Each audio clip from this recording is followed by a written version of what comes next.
नमस्कार, मैं शैली आर्या। चलिए आज की खबरों की ओर चलते हैं। वरिष्ठ समाजवादी नेता शरद यादव नहीं रहे, दुनिया संकट में साथ आए विकासशील देश, ऐसा प्रधानमंत्री नरेंद्र मोदी का कहना है। सेना प्रमुख का कहना है कि चीन ने पूर्वी क्षेत्र में सीमा पर सैनिक बढ़ाए। झूठी बुनियाद पर इतिहास लिखने में माहिर है जेएनयू, यह बात अवतार 2 ने पकड़ी रफ्तार। सेना प्रमुख का कहना है कि चीन ने पूर्वी क्षेत्र में सीमा पर सैनिक बढ़ाए। थल सेना प्रमुख जनरल पांडे ने गुरुवार को कहा कि चीन से सटी सीमा पर हालत स्थिर है, लेकिन कुछ कहा नहीं जा सकता और किसी भी आकाश में एक स्थिति से निपटने के लिए पर्याप्त संख्या में भारतीय सैनिकों की तैनाती की गई है। चीन ने पूर्वी सीमा पर अपने जवानों की संख्या बढ़ाई है। भारत स्थिति पर नज़र रखे हुए है। भारत ने भी अपने जवानों की तैनाती बढ़ा दी है।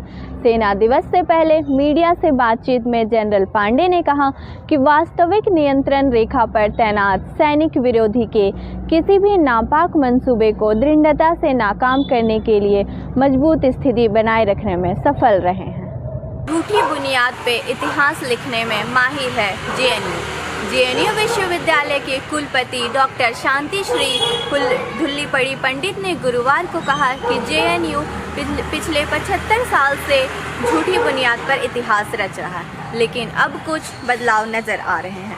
तमिलनाडु भारत का सार्वजनिक हिंदू कृत राज्य है। उन्होंने कहा कि उस गैर हिंदी राज्य से मैं पहली कुलपति बनी हूँ जेएनयू की।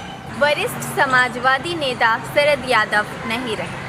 वरिष्ठ समाजवादी नेता और जनता दल के अध्यक्ष शरद यादव नहीं रहे। उन्होंने 75 साल की उम्र में अंतिम सांस ली। यह जानकारी उसकी बेटी सुभाषिनी यादव ने फेसबुक के जरिए दी। उन्होंने लिखा, पापा नहीं रहे। फोर्टिस अस्पताल में फोर्टिस मेमोरियल रिसर्च इंस्टीट्यूट के एक बयान में कहा गया है कि वह अव्यवस्थित आपातकालीन स्थिति में अस्पताल में भर्ती हुए थे। उनकी नाड़ी नहीं चल रही थी और रक्तचाप दर्ज नहीं किया गया। उपचार के सभी प्रयास नाकाम रहे और उनका निधन हो गया। दुनिया संकट में साथ आए विकासशील देश। प्रधानमंत्री नरेंद्र मोदी ने गुरुवार को कहा कि दुनिया अव्यवस्थित स्थिति में है, ऐसे में विकासशील देशों को आगे आना चाहिए।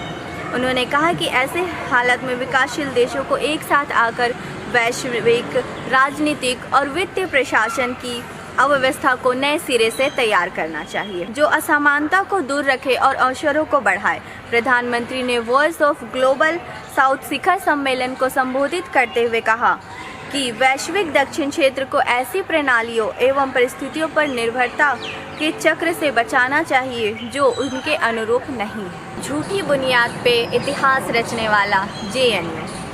जवाहरलाल नेहरू विश्वविद्यालय के कुलपति डॉक्टर शांति श्री धुल्लीपड़ी पंडित ने गुरुवार को कहा कि उनका विश्वविद्यालय 75 साल से झूठी बुनियाद पर इतिहास रच रहा है, लेकिन अब कुछ बदलाव नज़र आ रहे हैं। उन्होंने यह भी दावा किया है कि तमिलनाडु भारत का सार्वजनिक हिंदू राज्य है, जहां से मैं पहली कुलपति बनी हूं जवाहरलाल नेहरू विश्वविद्यालय की। अवतार 2 ने पकड़ी रफ्तार। अवतार 2 ने 16 दिसंबर को बॉक्स ऑफिस में दस्तक दी थी। इसके बाद उसकी करोड़ों में कमाई हो रही है। बॉक्स ऑफिस पर जबरदस्त कमाई कर रही फिल्म सिनेमाघरों में आने के 4 हफ्ते बाद भी करोड़ों की कमाई कर रही है। इस फिल्म को सिनेमा में देख नहीं पा रहे लोगों के लिए अब यह फिल्म OTT प्लेटफॉर्म पर रिलीज होगी और यह फिल्म सिनेमाघर आने के 4थे हफ्ते में भी इसकी कमाई करोड़ों में हो रही है और आगे OTT पे भी इसकी कमाई करोड़ों में होगी, ऐसा माना जा रहा है।